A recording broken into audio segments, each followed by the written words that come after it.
Welcome to Beetle Mania, and welcome to this very special old versus new. We have two Beetles, and they're 48 years apart, a 1971 and a brand new Beetle Final Edition. And today, in this episode, we're going to see what's changed and what's stayed the same. On this 1971 Volkswagen Super Beetle, the Volkswagen badge doesn't actually live on the front of the car, it lives on the top of the hood. Well, I say hood, but it's actually the trunk lid because, of course, back in the day, underneath the hood was a fuel tank and space for jumper cables because, of course, the old Volkswagen Beetle was rear-engined and air-cooled. On the new Volkswagen Beetle, the emblem has moved to the front of the car, so it's moved down to the front of the hood. And I do actually mean hood this time because the new Volkswagen Beetle is front-engined and water-cooled. Check that out. So while they may look pretty similar from the front, they're actually very different in configuration, and you can tell this because Volkswagen wanted to keep a similar styling, so they didn't put a grille in the front of the Beetle. In fact, all the air inlets are actually way down here. So they're being a little cheeky in trying to fool you into thinking that this is still rear-engined and air-cooled. Probably the biggest noticeable difference between these two in the front has to be the bumpers, because on the old car you have these high impact resistant old school steel bumpers. On the new one, you've got a much more aerodynamic integrated plastic bumper, but there are some more similarities. Now, the old car has the good old fashioned sealed beam halogen headlights with the chrome ring, and the new car still has round headlights, but now they're under a plastic cover, and they still even have the chrome ring. Check that out. The second biggest difference are probably the turn signals, which was a classic old school Volkswagen Q. The turn signals mounted up here on the fender. Now on the new one, they're not mounted on the fender anymore, but they're actually integrated right down here in the front of the bumper. Both of these Volkswagens have a VW badge on the front and one on each of the wheels. But it gets different around back because the new car has Beetle written on the back with a Volkswagen emblem, and the old car actually has Volkswagen script on the rear deck lid. But it gets really different when you look at the badge on the steering wheel. You'd expect the new car to have the Volkswagen emblem on the steering wheel, and it sure does, but on the old one it gets a little bit more interesting. The old Volkswagen has this funny little castle and a wolf and a river, and this is actually the crest of Wolfsburg, where Volkswagen is headquartered. And actually that's where this car was built way back in 1971. That new Beetle was actually built in Mexico. The new Volkswagen Beetle has a plastic door handle that operates just like any new car. You simply pull it and open the door. But the old Beetle is a little bit different because not only do you have an entirely metal door handle here, but the door handle itself is fixed, and there's just this little lever on the inside that you pull to open it up. Plus, listen to the way the door sounds when you close it.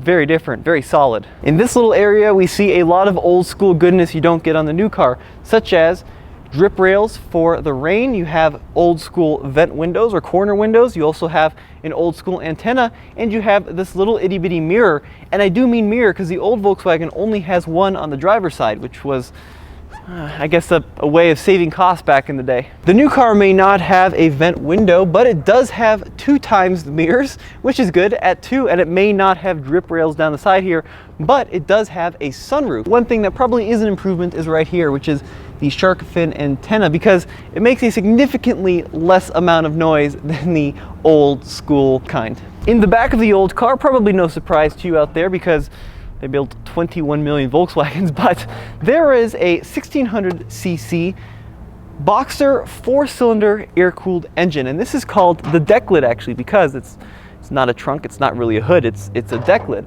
But other differences you see around the back are the iconic pea shooter exhausts that poke out the rear and do this iconic little chirp. I know technically amongst Volkswagen people it's called a fweem, which is this noise.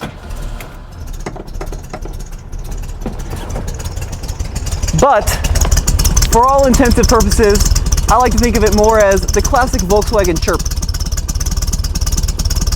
And by the way, that little chirping noise you hear comes from the exhaust tips themselves and not the muffler.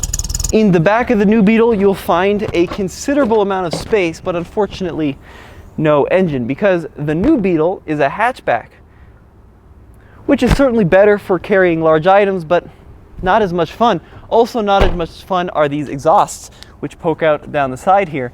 Now these look pretty similar to the exhausts you'll find on a Volkswagen Golf, and that's no coincidence because underneath this Volkswagen is largely based on a Volkswagen Golf. And just to prove that this car is largely based on a shared corporate architecture. There is no internal term for this Volkswagen's exhaust sound. It's just your pretty standard 2-liter turbo idle sound. But the coolest part of the rear of the car is not the exhaust note like the old one. It's actually the way you get into the hatch. First of all, you'll see right here the old school Beetle script on this final edition model, but to get into the trunk, you actually push forward on the Volkswagen logo, and then that pops open. So that is nice. One pretty substantial difference on the old versus new has to be the taillights, and the old taillights are kind of just tacked onto the rear fenders. You've got your taillight, your brake light, and then your reverse lamps down low. The new one is much better integrated. On this new Beetle, you can see that now the taillight is actually molded into the fender and the bumper. It may be a sleeker design, but it certainly doesn't have as much charm. This old Super Beetle here still has its original horn, which is one of the coolest sounds ever in any car. Listen to this. Wow. That's really awesome. But the new car actually has a pretty vintage throwback horn as well. On the new car, it may not be as charming, but listen to this horn. Oops. You don't have to do that in the old car, Tommy. No. It just honks. Now it beeps. It keeps beeping. Listen to that. That's not too bad. The new car has this Volkswagen Key, and it's a pretty standard, if not relatively dull key, so that's nothing too exciting there. But the old car actually has some of the coolest keys I've ever seen because they've got Volkswagen engraved. They're a unique shape, and take a look at this Glovebox key. Look how cool that is. Now the way you use these keys is also pretty innovative. They actually they form a little bit of an arrow, so you put the key in the door with the arrow pointing back toward you, and then you just simply turn it that way. So I really love how unique these old school keys are, at least compared to the new one. One of the coolest parts about the interior of this old Beetle is the speedometer. It is super vintage. You've got this little bezel around it, and on the inside, you of course have your gas gauge, but there's nothing else to it, just some little shift marks to let you know when to shift. It's a great old school vintage design, and the new car actually is something somewhat similar. On the new one, you obviously have more instrumentation, which is probably a good thing if I'm being honest. So you have advancements such as, you know, a tachometer. What a concept. But take a look. I mean, the general design is all pretty much the same. You've got the old school round speedometer. It's all very classic looking. And this old bezel actually dates back to even some of the older Beetles. One of the more iconic features they actually kept from the old car is the glove box, which is really cool. So it's actually in the center of the dashboard here. Oh, and look at this. I've got the Monroney. This 2019 Beetle 2.0 Final Edition SE comes in at just under $24,000, which to me seems pretty reasonable. Now there's a lot of other old school touches in this car we'll get to, but let's go into the old car and check out that glove box. So let's see if it really is a carryover, and it actually is, because even this 1971 Super Beetle has this old school glove box. Of course, the old one has a lock on it, which is probably a good thing because there's very little security in a Beetle. Oh, but check this out. Oh, it's the Monroney off the new car, because you're probably wondering what you get in the final edition. Well, the final edition includes the rhombus cloth seating. It gives you some unique dashboard touches, stainless steel pedal cluster, metal door sill scuff plates, and the Beetle nameplate on the badge. How do we get into the back seat of the Beetle? Well, I've got to lift up this little handle, and this particular 71 Super Beetle has the high back bucket seats, but once you get back here, you'll actually find it is super spacious. Even by modern standards, there's a lot of room, but one of the iconic Beetle features that is exactly the same with the new one is this little grab handle loop. It's a really unique Volkswagen styling touch, and you just hold on to it, hoist yourself out of the rear seats. Now, one thing that is completely different with the new one is the transmission option. Because back in 1971, you had one of two transmissions, the 4-speed manual like this car, or something called an auto stick, which was this weird, funky, clutchless manual. Now on the new one, if you get a final edition, you have to get the 6-speed automatic transmission. So, final edition Beetle, no manual transmission option available, which I think is pretty funny. To get into the rear seat on the new car, it no longer is a lever here, but a lever up top. This folds forward, and check this out, you even have the loop. And actually, look at that. The texturing on the loop is exactly the same as the old car. Now let's see what this interior is like when you get into the back seat. It's actually pretty good as well. I almost feel like I have more headroom in the old car though. which is funny. I do like this cloth rhombus seat. This is a throwback on the final edition to the old car, along with this tan dash, which happens to be the exact same color as the 1971. But what is funny is, if you'll notice, the outside of the car is blue, but it has a tan dashboard. Now, why is it tan? Well, it's a throwback to this on the old car, because what they did is they brought the exterior color into the interior on the old vehicles, but of course the interior and the exterior match. So why there's two different colors on that new one, I'm not really quite sure. You have a number of controls here on the dash that do a bunch of different things, but you kind of have to be in the know. So this right here is your windshield wiper controller with your little squirter button there. It's all pretty plasticky and flimsy. Then over here you have your headlight knob. That's pretty simple. This is the fan for your heater blower, so that will blow air up onto the windshield. It's never worked ever. This right here is your brake warning, so if your brake pads get too low, that will come on, and you can actually test it to make sure it's working. These are your fresh air vents right here, so you turn them to allow fresh air to get into the cabin through these little holes. And then right down here, that is your emergency flasher. And then of course it was the 70s, so you've got a prominent ashtray in the front.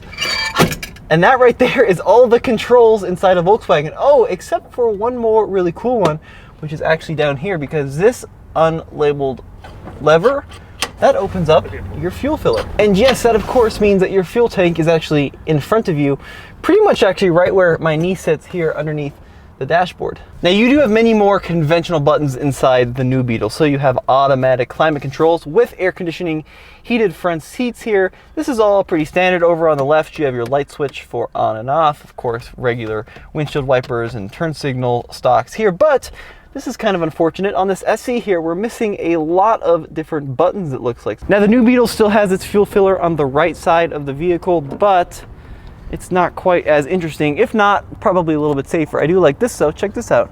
You have a little holder here for your fuel filler cap, which is a nice little touch. Lining the trunk in the old Beetle is this almost cardboard-like material. This is actually what it would have come out of the factory with way back when, but this is what I talk about. This is a Super Beetle, which means we have the spare tire that lays down flat.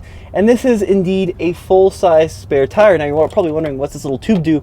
This is actually the tube that leads to the washer nozzle. So the washer nozzle on the Volkswagen is controlled by the compressed air coming out of the spare tire. Now let's see what the spare tire situation is like on the new Beetle, because certainly if you get a flat on the old one, you'll be A-okay. On the new one, oh, look at that. It's just a little space saver spare tire here.